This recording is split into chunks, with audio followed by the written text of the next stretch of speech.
estereótipo de que todo homem trans, ou toda pessoa trans, na verdade, desde muito cedo já fazia coisas estereotipadas pela sociedade como sendo de um gênero ou de outro. E isso acabou sendo verdade pra mim, mas acho que não é verdade pra todo mundo. Assim, eu desde muito cedo eu andava de skate, eu jogava bola, que são coisas ditas masculinas, mas que eu acho que não tem um gênero. Você andar de skate, você jogar bola, você ter cabelo curto, você querer usar roupa larga, é coisa de criança. A criança quer correr, quer brincar. Então, eu tive essa verdade pra mim, mas não é uma verdade pra todos os homens trans. Então, tem homem trans que se assume como homem trans, continua tendo cabelão, não quer fazer nenhuma mudança física, assim, de cirurgia, de hormonização, quer continuar tendo cabelão, que é gay, que bate cabelo na balada, que se monta de drag, assim como tem homem trans que desde muito cedo já sabia que era homem, já fazia coisas ditas masculinas e tal. Pra mim é um pouco dos dois, assim. Eu desde muito cedo tive muita liberdade na minha família quanto ao que eu podia fazer. Então meus pais me colocaram numa escolinha de judô. Quando eu tinha 4 anos de idade, eles perguntaram: você quer fazer balé ou você quer fazer judô? Fiz judô, andei de skate, tive cabelo curto, usei as roupas que eu quis usar por muito tempo. Então sempre foi muito libertária, mas pra mim isso nunca quis dizer ser um homem. Às vezes as pessoas me confundiam com um menino na rua quando eu era criança, ou as meninas, lembro uma vez na escola, as meninas tentaram me expulsar do banheiro feminino e falaram que eu queria ter nascido homem. Eu não tinha entendido o que aquilo queria dizer na época, acho que tinha uns 6 anos. Mas pra mim eu tava sendo uma criança, tava fazendo as coisas que eu gostava, era normal eu ter amigos homens, era normal eu fazer judô, era normal andar de skate, era normal eu ser melhor em esporte que a maioria dos meninos. Pra mim sempre foi uma coisa muito natural, assim. Pra mim eu era só uma menina que gostava de coisas que meninas não gostam. E por isso as meninas não gostavam de mim também. Com o passar do tempo, eu entrei em contato com pessoas trans, primeiro na internet. Conheci umas pessoas no Twitter que eram genderqueer. Não sabia o que era aquilo, comecei a pesquisar mais sobre o assunto. E fui me interessando bastante. E quando eu fiz meu intercâmbio para a Austrália, eu conheci uma menina trans, ela tinha 17 anos, e eu conheci um homem trans, eu achei aquilo incrível, eu falei, nossa, eu não sabia dessa possibilidade, que incrível, ele tem barba, ele tem voz grossa, eu nunca diria, assim, hoje eu sei que isso é ofensivo, mas eu nunca diria que ele era uma pessoa trans. E daí eu comecei a pesquisar bastante sobre isso, eu tinha 17 anos na época. Eu comecei a pesquisar sobre isso, ler sobre o assunto. No Tumblr eu achei uma comunidade muito grande de homens trans que divulgavam resultado de testosterona, de cirurgia, discutiam os assuntos sobre isso que eu não tinha contato no Brasil na época. Comecei a pesquisar bastante sobre o assunto e fui me identificando com aquilo e eu percebi que coisas que sempre me incomodaram no meu corpo também incomodavam outras pessoas. E que tinha como eu reverter isso e me sentir mais à vontade com o meu corpo. E daí eu optei por começar a hormonioterapia. Primeiro tem que fazer um acompanhamento psicológico, precisa de um laudo psicológico, pra você poder fazer a hormonioterapia e a cirurgia, que eu fiz a mamoplastia. E eu optei por fazer os dois. Não sei se eu vou querer fazer mais alguma outra transição cirúrgica ou médica, por enquanto. Tô bem com o corpo que eu tenho no momento. E nem toda pessoa trans não quer essa transformação corporal. A gente, sendo trans, a gente defende que você não precisa ter um pênis para ser um homem. Então, por que você precisa de uma barba? Por que você precisa de uma voz grossa? Por que você precisa de músculos? Por que você precisa não ter seios? Muitas pessoas trans acabam passando por esse processo para não sofrer violência. Para você ter seu gênero validado, aceito pela sociedade, respeitado, já é muito difícil você sendo trans e tendo feito essas mudanças corporais todas. É difícil, as pessoas não respeitam, é difícil conseguir emprego, é difícil quando você vai no médico, é difícil tudo, assim, todas as partes da sua vida para você se relacionar afetivamente, sexualmente com outra pessoa é muito complicado. Para você ser respeitado sem fazer todas essas transformações no seu corpo é muito difícil. Então muitas pessoas acabam optando por isso para serem mais aceitas pela sociedade. É errado? Não, você precisa sobreviver, mas é uma bosta você ter que mudar o seu corpo para você ser minimamente respeitado e você ter mínimo de dignidade e respeito no seu dia a dia, assim, pra você não apanhar na rua, por exemplo. Isso é bem bosta, assim.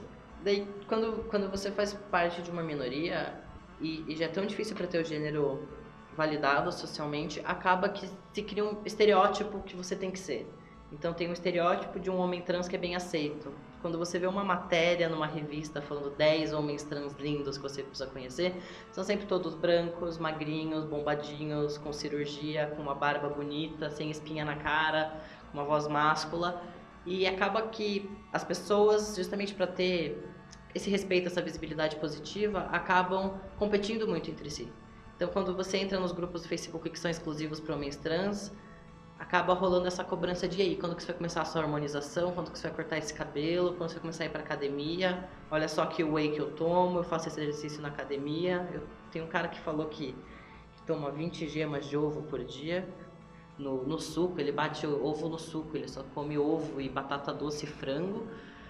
Não sei até que ponto é pra se sentir bem consigo mesmo, porque eu sei que tem gente que quer esse padrão pra si e é feliz com isso, mas tem muito de uma cobrança social.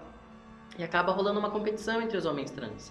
É difícil você ver um homem trans com uma visibilidade, não só na mídia, no próprio Facebook, alguém que tem um grande número de seguidores ou muitas curtidas numa foto, que não seja esse cara bombado, magro, branco, forte e loiro, ou bonito, ou cheio de tatuagem, ou já com cirurgia feita. É uma coisa muito difícil de se ver. Porque acaba rolando essa competitividade, essa cobrança do tipo, não, você quer ser um homem trans, você tem que ser um homem trans padrão, você tem que ser um homem trans masculino. Várias vezes já falaram pra mim que eu era feminino, afeminado demais pra ser um homem trans. Que eu não podia dar pinta, assim, que homem trans não era assim, que senão todo mundo ia achar que homem trans é tudo viado e pintoso, assim, que nem eu.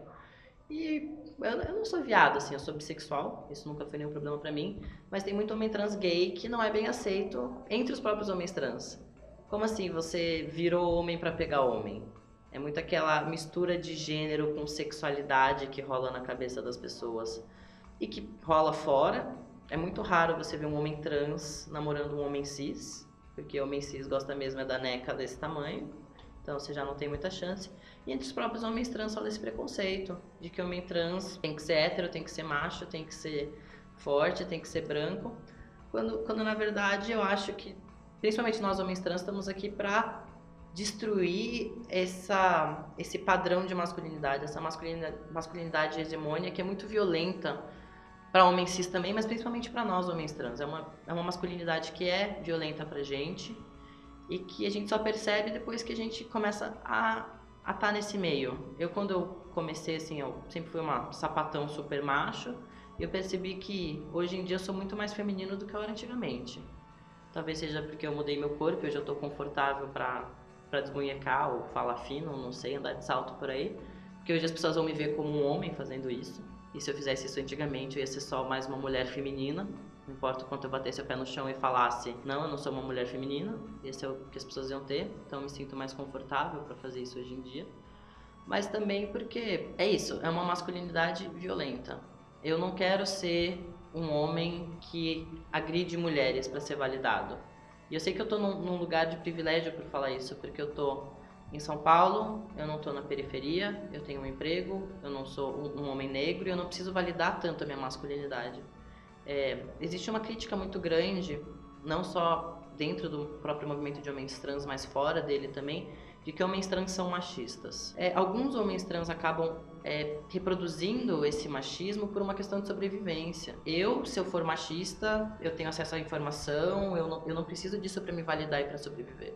Mas se você pega um cara trans de 50 anos, do interior do Nordeste, que começou a transição dele 20 anos atrás, quando a maioria de nós não sabia nem o que era homem trans, e que se ele não for macho, escroto, ele não vai acordar no dia seguinte, as pessoas da cidade dele vão linchar ele, vão matar ele precisa se validar. É ruim se validar através do machismo, é horrível. Assim como é ruim você ter que se validar fazendo uma intervenção no seu corpo que você não queria fazer. Mas é uma questão de sobrevivência. O machismo afeta muito homens trans. Não só pela cobrança de ideal de masculinidade, pelo preconceito por ser um homem sem um pinto, por todas as violências que a gente também é suscetível, violência obstétrica, violência sexual, o desrespeito. Quando as pessoas sabem que eu sou um homem trans, eles já começam a me tratar como mulher. Então é aquele tratamento inferiorizado na sociedade, porque você não é um homem, você é uma mulher querendo ser um homem. Então, isso é uma categoria ainda pior de mulher, porque além de tudo você está me enganando, como assim você não é um homem? Mas tem pessoas que precisam sobreviver, assim, então é uma questão muito de sobrevivência às vezes, até essas intervenções no corpo, e o próprio machismo acaba sendo isso. E reproduzir machismo, para quem já sofreu machismo na vida tão diretamente, é uma coisa muito ruim. Você já foi aquela pessoa que estava no ônibus e sofreu uma encoxada. Você não quer ser aquela pessoa que está no ônibus e dá uma encoxada. E isso também é um tratamento social que muda. Antigamente, como uma menina sapatão, as pessoas se ofereciam para segurar minha bolsa no transporte. Se eu esbarrava sem querer numa mulher, ela não achava que eu estava abusando dela. Agora, hoje em dia, às vezes eu nem olho assim direito pra uma mulher, ela já acha que eu tô querendo alguma coisa com ela, ou às vezes uma mulher apressa um passo numa rua escura quando ela me vê andando atrás dela. E isso é uma coisa que me machuca muito, assim, de pensar que hoje em dia minha figura é uma figura ameaçadora para mulheres de alguma forma. Sendo que um dia eu já tive noutra posição e eu sei como é horrível você estar à noite numa rua escura e você ouve passo, você olha pra trás, é um cara e você acelera, você entra no primeiro comércio que você vê aberto por medo. Até destruir essa masculinidade hegemônia pra que não aconteça mais isso. Então, talvez seja um pouco utópico isso, mas as outras masculinidades precisam ser consideradas também. Tem homem trans morrendo na periferia por causa que a masculinidade foge do padrão, tem bicha morrendo na periferia porque não tem uma masculinidade que foge do padrão, por ter uma masculinidade que foge do padrão. Meu nome é Thomas, eu tenho 22 anos e eu sou professor de inglês e estudante universitário.